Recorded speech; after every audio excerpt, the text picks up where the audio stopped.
The latest update to Ghost Simulator brought with it a whole new world which had a lot of new content for endgame players to explore. Unfortunately for anyone early into the game, it's actually going to be kind of hard for them to get access to this new world, and especially hard for them to figure out where to access it. Now the first thing to start is, if you already have the area unlocked, you can access it in the world teleport menu, which is actually now scrollable, so you do still have access to the void.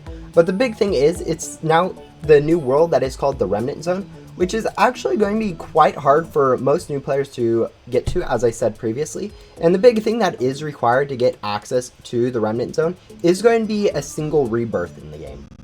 The other difficult thing about getting into the new world will then be, after a rebirth, getting yourself back up to antenna level 20, which are both required to actually have access to the new world. It isn't enough to just have a rebirth or to be up to antenna level 20. You need to have rebirth and then grind yourself back up to antenna level 20. Now, to get your first rebirth in Ghost Simulator, it's actually quite difficult, and there is a lot of stuff that you do need to grind. I do have videos explaining a lot of the key aspects, especially I'd recommend watching the first two videos in my walkthrough series on Ghost Simulator, because those two videos will be super helpful in getting you up to antenna level 10 and then to antenna level 11. After you get to antenna level 11, the progression to antenna level 20 is pretty straightforward, but there are a lot of problems with getting up to antenna level 11 in the first place. I do also have a video on how you can speedrun rebirths, which is kind of helpful if you really want to just get through a rebirth as quick as possible. And although it isn't super helpful for new players to speedrun a rebirth, it is still something that I would recommend checking out.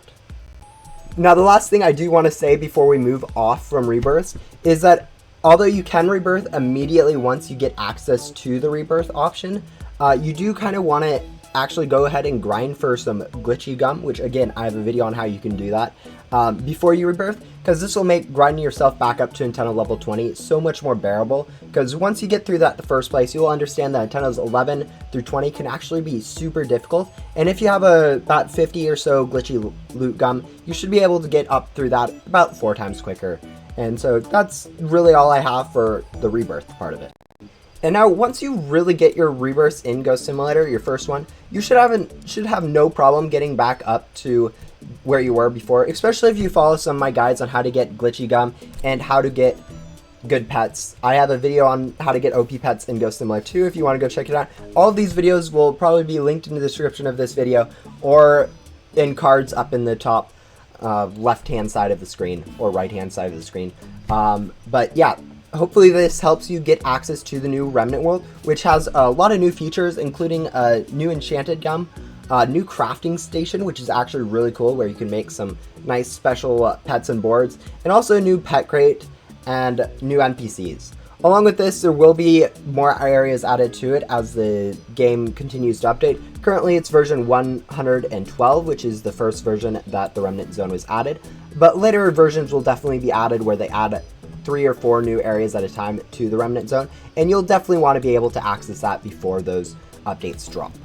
And with that, that is all I have for this video. Hopefully this helps new players get access to the new area, because I know sometimes a lot of the updates in Ghost Simulator can be very confusing for anyone that is especially new to Ghost Simulator. And I will see you guys hopefully later in this week for an overview of the Remnant Zone itself.